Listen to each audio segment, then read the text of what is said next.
We approached the show at first at the pilot stage at just kind of our, our wish list of what we would want to do. And then we were very fortunate to be able to have an incredible effects team that never said no, that just said, okay, let's figure out how to do it all.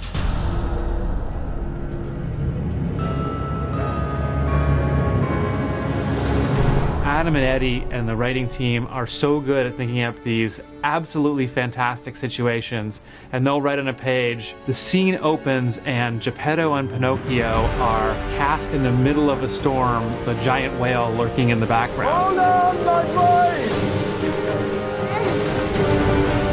I'm trying, Father! A lot of people, I don't think, realize that they only have a couple weeks to pull this off, and you can spend 3 weeks on a scene like that. We had our actor Geppetto on the raft in a tank. And that performance that we got from him with the wind and the rain and the fans and everything is very visceral and very real. I think we had 4 Ritter fans and rain towers and smoke and water cannons, and we had wave machines to make waves on the water. Their water in that sequence, for example, only goes 60 feet out. So they're setting the tone, they're setting the look of the water, and we're replicating that all the way through. We were able to comp in the little boy later in motion capture. Had the real boy do a temp recording on video so that we could see his facial expressions, and then those facial expressions were actually used in the modeling of the wooden puppet. We had a lot of very heavy visual effects. We had water, we had rain, we had virtual characters, we had motion capture characters, we had keyframe characters, we had virtual sets. It really showed the depth and the breadth of the kind of work that we do. No, Father! You take it! Save yourself! Pinocchio! One of the big preparations we need to do is which sets are going to be virtual and which sets are going to be practical. And either way, Michael Joy and his art department and I are working together to decide how we're going to create this world. If there's something that has to be designed, I do a little cartoon, and then it's pre-visualized by artists who make a full-color illustration.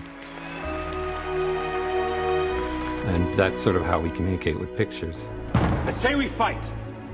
We do a lot of virtual sets on Once Upon a Time, hence this large green screen stage here. The War Room is a virtual set. We have large practical components, table for set dressing and that the actors can sit around and perform around, some columns, but everything else is virtual. Amongst all the people who are talking in this very kind of intense moment are Jiminy Cricket, who's 3 inches of insect sitting on the table, and Blue Fairy, who's hovering in the middle of the table, also talking back and forth. 2 very different visual effects techniques. Blue Fairy is shot on a very sophisticated flying rig. So what we did was we shot with a little light on the end of a fishing line that was moving from place to place so that everybody's eye line could be right. And then after the fact, we went back to the stage, and on green screen, we played back that sequence. Stunts programmed this flying rig so that she flew to the correct place as she was going from spot to spot to spot in the scene, and then we were able to extract her and put her Blue Fairy sparkles on her and put her wings on her and integrate her back into the scene. This will work. The audience can see you looking at something, they're going to assume it's really there. You just let your imagination kind of run wild when you're on the green screen.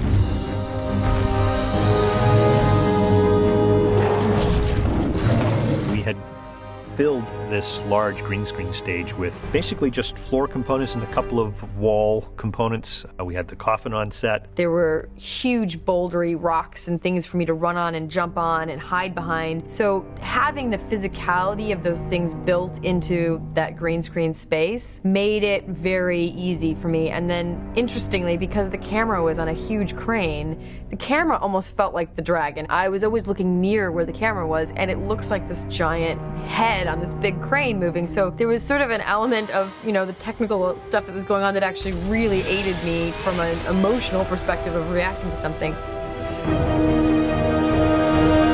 When I was running across the balcony, I would jump over and I would land on this huge thing, and it was automated, so it was on hydraulics, and that was the dragon's neck that I was holding around. It was just the best. It was like I was at a rodeo.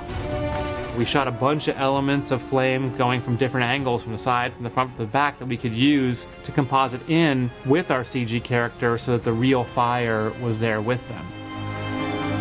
It's really interesting because you dream up something and then you actually get to see it brought to life. must trust me. Because if you don't, there are other ways. Another type of visual effect that we do on our show are the visual effects that exemplify magic. We've strived to make the magic in the show be something that comes from an organic place. When Evil Queen throws fire, she pulls the fire from a fireplace and gathers it up and then throws it. When she wants to subdue somebody, she takes the armaments from around her and brings them together and throws them at the person. One of her abilities is to naturally control the environment around her. When Hansel and Gretel try to run away, the roots of the tree come up and grab them and bind them together. She's able to control the real things that are in real fairy tale land, and it really speaks to the overall idea that Adam and Eddie have so brilliantly created for the show, that for the people who live in fairy tale land's real. And I'm constantly blown away by what they're capable of with special effects on this show. They just do such a great job. What we've learned is that it's a question of planning. The more we know what we're going to do, the more we can achieve. Takes a huge amount of effort from everybody, from the writers to the producers to the directors, to make it all happen. 5 years ago, we couldn't have done this show. The technology has advanced at such an incredible rate that the stuff that can be achieved on a weekly basis is mind-boggling now.